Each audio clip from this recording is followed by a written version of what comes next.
यहाँ सोफिया एक औरत को देखती है जो उस बड़े पेड़ से लटकी हुई होती है। अब यहाँ सोफिया को धीरे धीरे सब कुछ समझ आने लगा था, इसलिए ये दोनों अंदर आते हैं और कैरोलीन से कहते हैं कि हमें तुम्हारे घर को पवित्र करना होगा। वैसे तो यहाँ पर बहुत सारी आत्माएं हैं, लेकिन यहाँ पर एक काला साया है जिसने आपके घर और इस घर की जमीन पर कब्जा कर लिया है, और वह काला साया बहुत ही ज्यादा पावरफुल और खतरनाक है। साथ ही वह बताती है कि जब मैं आपके घर के अंदर आई थी तो मैंने उसी वक्त इस काले साये को देख लिया था। वो आपके पीछे खड़ी थी और दूसरी बार मैंने उसे तुम्हारी बच्चियों के पीछे देखा। ये काला साया तुम्हारी फैमिली के साथ जुड़ चुका है, इसलिए अगर तुम इस घर को छोड़कर चले भी जाओ तो काला साया तुम्हारा पीछा नहीं छोड़ेगी, क्योंकि अब उस काले साये ने तुम सभी लोगों को कब्जे में ले लिया है। तब रॉजर पूछता है कि अब हमें क्या करना होगा, जिस पर एडम जवाब देता है कि हमें इस घर में एक्सोर्सिज्म करना होगा। लेकिन यह सब करना इतना आसान नहीं, क्योंकि सबसे पहले हमें सबूत इकट्ठे करने होंगे कि इस घर में सच में काला साया है, और फिर सबूत मिलने के बाद हमें उसे चर्च में देना होगा, और चर्च का पादरी सबूत देखने के बाद ही यहाँ आकर एक्सोर्सिज्म करेगा। अब यहाँ एडम कहता है कि हमें ज्यादा देर तक यहाँ नहीं रुकना चाहिए, क्योंकि वह साया जो तुम्हें नुकसान पहुंचाना चाहता है हम उसके लिए खतरा हैं, और वह कभी नहीं चाहेगा कि हम यहाँ पर ज्यादा देर तक रुकें। इसलिए यह दोनों वहाँ से चले जाते हैं, और जब ये दोनों अपने घर पर पहुंचते हैं तब एडम रिकॉर्डिंग ऑन करके सुनता है जो उसने रॉजर के घर पर रिकॉर्ड की थी। लेकिन अजीब बात यह थी कि उस रिकॉर्डिंग में एडम के अलावा और किसी की भी आवाज नहीं थी। ये देखकर ये लोग समझ जाते हैं कि वो काला साया बहुत ही ज्यादा पावरफुल है और वो हर एक चीज पर कंट्रोल कर सकता है। अब यहाँ सोफिया एडम को उस घर की सारी सच्चाई बताने लगती है कि 1971 में उस घर में 2 कपल रहा करते थे, और उस आदमी की वाइफ शैतान की पूजा किया करती थी, और वो औरत काले जादू पर विश्वास रखती थी। लेकिन इस बारे में उस औरत के हस्बैंड को कुछ पता नहीं था, और एक दिन उस औरत ने शैतान को खुश करने के लिए अपने 7 साल के बच्चे को जलाकर उसकी बलि दी थी। और जब इस बात की खबर उस औरत के हस्बैंड को लगी तो उस आदमी ने अपनी वाइफ को बाहर झील के किनारे उस बड़े पेड़ पर लटकाकर मार डाला। और जब वह आदमी अपनी वाइफ को मार रहा था तब उस टाइम घड़ी पर 3:07 हो रहे थे, और बस उस दिन के बाद से उस घर में बुरी चीजें शुरू हो गईं। इसके बाद उस घर में जो कोई भी आता तो उस औरत की आत्मा उन लोगों को मार डालती। उस बुरी आत्मा ने एक बच्चे और एक नौकरानी को भी मार दिया है, इसीलिए अब इस घर में और भी बहुत सारे आत्माएं रहती हैं। अब इन दोनों की बातें चल ही रही होती हैं कि तभी इन्हें रिकॉर्डर पर उस काले साये की आवाज सुनाई देती है, और जब ये लोग घड़ी की तरफ देखते हैं तब घड़ी में 3:07 हो रहे होते हैं। अगले दिन सोफिया और एडम एक पुलिस ऑफिसर और एक कैमरामैन के साथ उस घर पर जाते हैं ताकि ये लोग सबूत इकट्ठा कर सकें। ये लोग घर के हर एक कोने में माइक और कैमरा फिट कर लेते हैं ताकि यहाँ रात को कोई भी हरकत हो तो ये लोग उसे कैमरे में रिकॉर्ड कर सके। वहीं दूसरी तरफ सोफिया कैरोलीन से बात कर रही होती है। तब कैरोलीन सोफिया को अपनी फैमिली की फोटोज दिखाते हुए कहती है कि मैं अपने बच्चों से बहुत ज्यादा प्यार करती हूँ, इसलिए तुम जैसे भी करके उस काले साये से मेरे बच्चों को बचा लो। सोफिया जवाब में कहती है कि तुम परेशान मत हो, बस तुम अपने आप को मजबूत रखो। उस काले साये के सामने तुम खुद को जितना कमजोर करोगी वो तुम पर और ज्यादा हावी होने लगेगा। अब यहाँ पूरे घर में कैमरा और माइक फिट करने के बाद जब सारी तैयारियां हो जाती हैं तब ये लोग उस काले साये का इंतजार करते हैं। लेकिन आज रात उस घर में कुछ भी नहीं होता, क्योंकि वो काला साया बहुत ही चालाक होता है और उस काले साये को इनकी चाल का पता चल जाता है। अगली सुबह सभी लोग मिलकर नाश्ता करते हैं और सोफिया कैरोलीन को आराम देने के लिए जब कपड़े तार पर सुखा रही होती है तभी अचानक एक कपड़ा उड़ जाता है और वह साया सोफिया के सामने खड़ा हो जाता है। लेकिन तभी वह कपड़ा उड़कर सीधा कैरोलीन के कमरे की खिड़की से जाकर चिपकता है। लेकिन जैसे ही वह कपड़ा खिड़की से हटता है सोफिया को उस काले साये का चेहरा साफ दिखाई देता है और अब वह काला साया कैरोलीन के कमरे में घुस चुका होता है। इसलिए सोफिया दौड़ते हुए कैरोलीन के कमरे की तरफ जाने लगती है। लेकिन इससे पहले कि सोफिया कैरोलीन के कमरे तक पहुंच पाती तब तक वह काला साया कैरोलीन के मुंह में एक ब्लैक कलर का लिक्विड डालकर कैरोलीन को पूरी तरह से खुद के कंट्रोल में कर लेता है। कैरोलीन जब जागती है तो उससे कुछ पता नहीं चलता कि उसके साथ क्या हुआ, बल्कि उसे लगा कि शायद उसने कोई बुरा सपना देख लिया है। अब एक बार फिर से रात हो जाती है और सभी लोग एक बार फिर से सबूत इकट्ठा करने के इंतजार में बैठे होते हैं। यहाँ इनके साथ जो पुलिस ऑफिसर होता है वह कमरे से बाहर चला जाता है और सभी लोगों को बेवकूफ समझने लगता है, क्योंकि पुलिस ऑफिसर को भूत प्रेत पर विश्वास नहीं था। और तभी पुलिस ऑफिसर को एक लड़की की आवाज सुनाई देती है। पुलिस ऑफिसर जब यहाँ वहाँ नजर घुमाता है तब उसके सामने वही नौकरानी आती है जिसे यहाँ पर मार दिया गया था। वह नौकरानी उस पुलिस ऑफिसर को अपने दोनों कटे हुए हाथ दिखाती है और पुलिस ऑफिसर से कहती है कि देखो ये तुमने क्या कर दिया। ये देखकर पुलिस ऑफिसर की सारी हिकड़ी निकल जाती है और वह चिल्लाते हुए हुए दौड़कर बाकी लोगों के पास पहुंच जाता है और उनसे कहता है कि मैंने यहाँ पर भूत देख लिया है। और तभी यहाँ रॉजर की बेटी सिंडी फिर से नींद में चलने लगती है। लेकिन अजीब बात ये होती है कि कैमरा अपने आप ही उसकी फोटोज लेने लगता है। ये देखकर सभी लोग धीरे धीरे सिंडी के पीछे जाने लगते हैं और सिंडी नींद में सीढ़ियों पर चढ़ते हुए आगे बढ़ती है। इस दौरान फिर से कैमरा अपने आप ही उसका फोटो शूट कर लेता है। इसके बाद सिंडी एक रूम के अंदर चली जाती है और दरवाजा अपने आप बंद हो जाता है। अब ये सभी लोग दौड़कर उस कमरे के पास आते हैं और दरवाजा खोलने की कोशिश करते हैं, लेकिन दरवाजा नहीं खुलता। अच्छी बात ये होती है कि जिस कमरे के अंदर सिंडी चली गई होती है उस कमरे में इन लोगों ने माइक फिट कर दिए थे और अब ये लोग उस कमरे की रिकॉर्डिंग सुनने लगते हैं, जहाँ इन्हें एक बच्चे की आवाज सुनाई देती है और वह बच्चा सिंडी से कहता है कि तुम मेरे पीछे आओ। अब यहाँ रॉजर को अपनी बेटी की फिक्र हो रही थी, इसलिए वह एडम के साथ मिलकर उस कमरे का दरवाजा तोड़ देता है। लेकिन कमरे के अंदर जाने पर रॉजर को अपनी बेटी कहीं पर भी दिखाई नहीं देती। ये लोग सिंडी को चारों तरफ ढूंढते हैं, लेकिन सिंडी इन्हें कहीं पर भी नहीं मिलती। और तभी इन लोगों को सामने एक अलमारी दिखती है। जब ये लोग उस अलमारी को खोलते हैं तब उस अलमारी में एक बड़ा सा सुराख हुआ होता है और जब ये लोग सुराख के अंदर देखते हैं तो अंदर एक कोने में सिंडी बैठी होती है, जिसके बाद ये लोग सिंडी को सही सलामत वहां से निकाल लेते हैं। अब यहाँ अप्रैल, जो रॉजर की सबसे छोटी बेटी होती है, जिसे बाहर पेड़ के पास खिलौना मिला था, वह सोफिया को बताती है कि मेरा दोस्त रोरी जब ज्यादा डरा हुआ होता है तो वह उस अलमारी के पीछे उस कोने में बैठता है जहाँ पर अभी सिंडी बैठी थी। ये पता चलते ही सोफिया सीधा उस अलमारी के पीछे सुरंग में जाती है, जहाँ सोफिया को एक रस्सी मिलती है। ये वही रस्सी होती है जिसे इस घर के सबसे पहले मालिक ने अपनी वाइफ को बाहर बड़े पेड़ से लटका दिया था।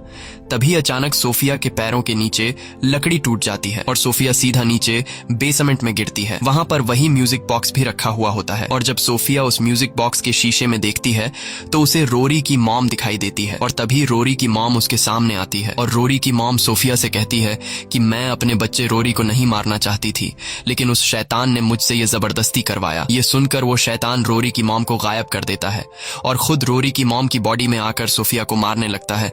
तब सोफिया किसी तरह करके खुद को बचाते हुए वहां से भागने लगती है, लेकिन तभी वो काला साया सोफिया के गले का लॉकेट पकड़कर खींच लेता है। लकीली उसी वक्त एडम बेसमेंट का दरवाजा खोलकर सोफिया को तो बचा लेता है, लेकिन अब उस काले साये के पास सोफिया का लॉकेट था जिसमें सोफिया की बेटी की फोटो थी। अब यहाँ सोफिया बाहर आकर सभी को बताती है कि मुझे पता चल गया है कि यहाँ पर जो काला साया है वो बच्चों की माँ को अपने वश में करके उससे जबरदस्ती उसके अपने ही बच्चों को मरवाता है। और कैरोलिन के बॉडी पर जो निशान आए हैं वो किसी बीमारी की वजह से नहीं आए, बल्कि यह उसी काले साये ने तुम्हें दिए हैं। और अब वह साया भी तुमसे तुम्हारे बच्चों को मरवाना चाहता है, जैसे उसने पहले भी यहाँ रहने वाले लोगों से करवाया। अब यहाँ पर जो साया होता है उसे पता चल जाता है कि मेरा राज खुल चुका है और तभी घर का सारा सामान यहाँ वहाँ गिरने लगता है। इसके बाद वो साया रॉजर की बेटी नैन्सी को बालों से पकड़कर खींचता है और उसे सामने के दीवार से पटकता है, लेकिन यह लोग जैसे तैसे करके नैन्सी को छुड़ा लेते हैं और फिर पूरी फैमिली इस घर से बाहर निकलकर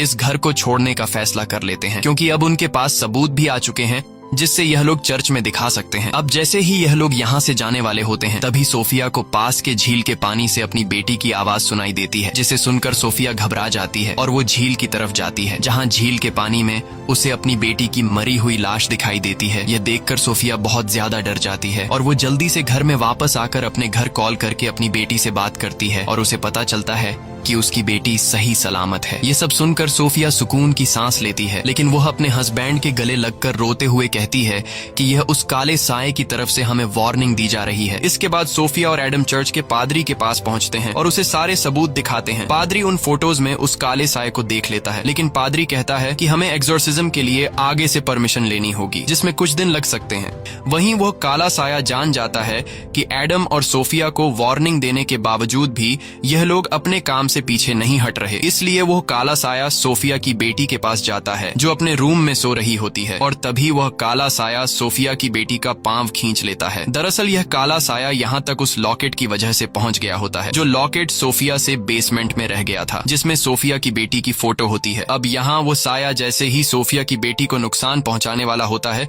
तभी एडम और सोफिया वहां पहुंच जाते हैं और अपनी बेटी को बचा लेते हैं। वहीं दूसरी तरफ हम कैरोलिन को देखते हैं जो अब पूरी तरह से उस काले साये के वश में आ चुकी है और कैरोलिन ने अपनी दो बेटियां क्रिस्टीन और अप्रैल को गाड़ी में बिठाया होता है, जिसे कैरोलिन वापस उस साये वाले घर में ले जा रही होती है। अब जब रॉजर अपने नए घर में आता है तो वहां उसे उसकी बेटियां बताती हैं कि मॉम अजीब सा बिहेव कर रही थी और वो अपने साथ अप्रैल और क्रिस्टीन को गाड़ी में बिठाकर उस पुराने घर में ले गई है। ये पता चलते ही रॉजर एडम को कॉल करता है और उसे ये सारी बात बताता है। तब एडम कहता है कि मैं और सोफिया उस पुराने घर आ रहे हैं और तुम भी जल्दी से वहाँ पर पहुँचो। यहाँ सोफिया एडम से कहती है कि हमें जल्दी ही वहाँ पहुँचना होगा क्योंकि वो साया कैरोलीन पर हावी हो चुका है और अब वो साया कैरोलीन से अपने बच्चों को मरवाएगा। कुछ देर बाद ये लोग वहाँ पहुँच जाते हैं। साथ ही ये लोग अपने साथ उस पुलिस ऑफिसर को भी लेकर आते हैं। यहाँ जब ये लोग घर का दरवाजा खोलने की कोशिश करते हैं तो दरवाजा अंदर से लॉक होता है, इसलिए पुलिस ऑफिसर बंदूक से शूट करके दरवाजे का लॉक तोड़ देता है और सभी लोग घर के अंदर चले जाते हैं। अब यह लोग जैसे ही बेसमेंट में जाते हैं तो वहाँ कैरोलीन अपनी बेटी क्रिस्टीन को मारने वाली होती है, लेकिन यह लोग कैरोलीन को पकड़कर क्रिस्टीन को छुड़ा लेते हैं। अब ये सब देखकर रॉजर की सबसे छोटी बेटी अप्रैल